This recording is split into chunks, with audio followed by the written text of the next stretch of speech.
In the quiet corners of gardens across the world, there exists a plant that can reward its caretaker with cascading jewels of sweetness, or drown itself in a jungle of useless greenery.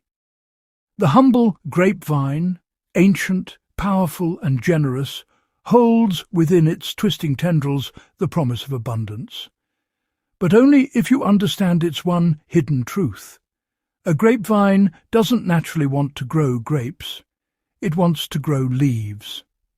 Left to its own will, it becomes a rampant, sprawling forest of vines, siphoning all its energy into lush foliage, while only a few small clusters appear, weak, watery, and disappointing.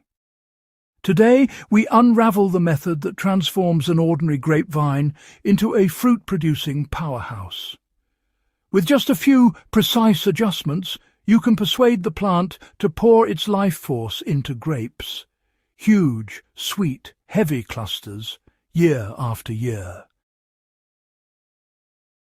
In nature, a grapevine's survival depends on climbing skyward, toward the sun.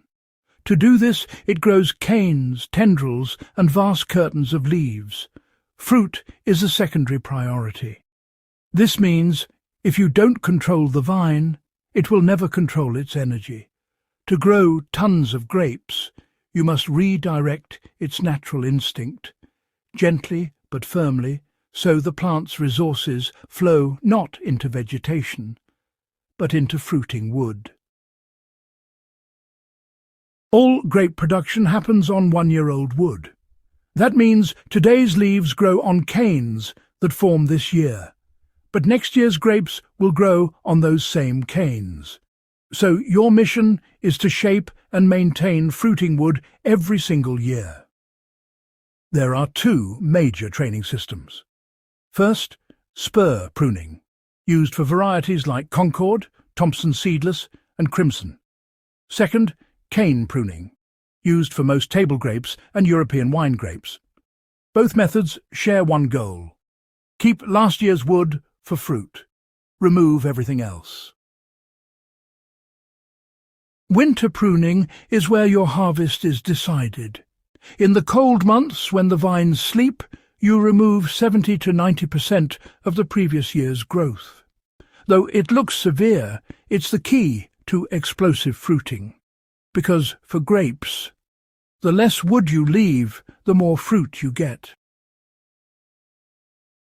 Keep a horizontal cordon along the trellis wire. Every 6 inches, select short spurs with 2 buds each. Cut all other canes back to the spur. Each bud becomes a cane. Each cane becomes a cluster. This balance creates consistent, heavy yields. Choose 1 to 4 strong canes from last season. Lay them horizontally and tie them to the wire. Each cane should carry around 8 to 12 buds. Remove everything else. This method ensures the vine grows powerful fruiting shoots, bursting with potential. As spring arrives, many new shoots will emerge, far more than the vine can properly nourish.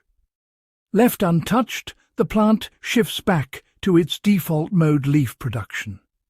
To prevent this, remove weak shoots, overcrowded shoots, shoots growing inward, and duplicates from the same bud. The ideal spacing?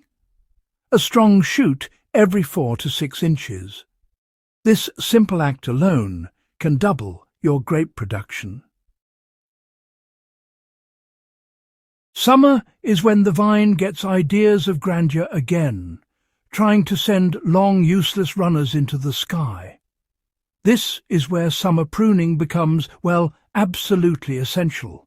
Remove long water shoots, growth shading the fruit, excess leaves blocking air circulation, and anything climbing beyond the trellis.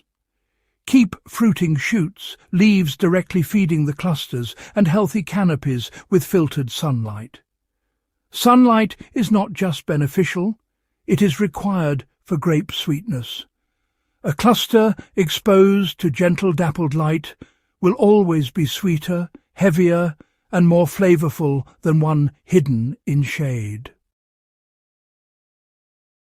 Grapevines respond dramatically to the nutrients they receive, give them too much nitrogen, and they explode in lush foliage, but almost no fruit. What grapes actually need: moderate nitrogen, just enough for healthy leaves, higher phosphorus and potassium for fruit, roots, and sweetness, calcium and magnesium for berry firmness and colour, and micronutrients like boron and iron. Use a fertilizer balanced around 5-10-10 or 8-16-16, and always avoid overfeeding. Grapevines thrive on lean soil, not rich compost. Deep, infrequent watering encourages strong roots, steady fruit growth, and concentrated sweetness. On the other hand, light, frequent watering encourages weak roots, watery fruit, and, well, more leaves than grapes. The goal is simple: water deeply every 7 to 10 days during fruiting. Then reduce water as the grapes ripen for better sweetness. A ripe grape has full colour, a powdery bloom, a sweet aroma, and a slightly soft feel when gently pressed. But never rely on colour alone. Taste one. A grape doesn't ripen after picking, so harvest at peak sweetness. Your cycle should look like this. Winter, prune heavily, set the fruiting structure. Spring, select shoots, direct energy into fruiting. Summer, prune for light, sweeten and size the clusters.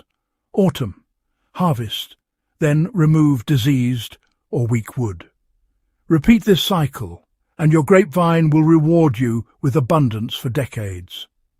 Some vines have been known to produce for over 100 years when cared for this way. The difference between a vine covered in leaves and a vine dripping with fruit is not luck. It is intention. With the right pruning, disciplined training, and mindful feeding, you can transform your plant into a perpetual grape machine, lush, productive, and honestly, breathtakingly beautiful. Do this, and you will grow tons of grapes, not leaves, a harvest so abundant it seems endless.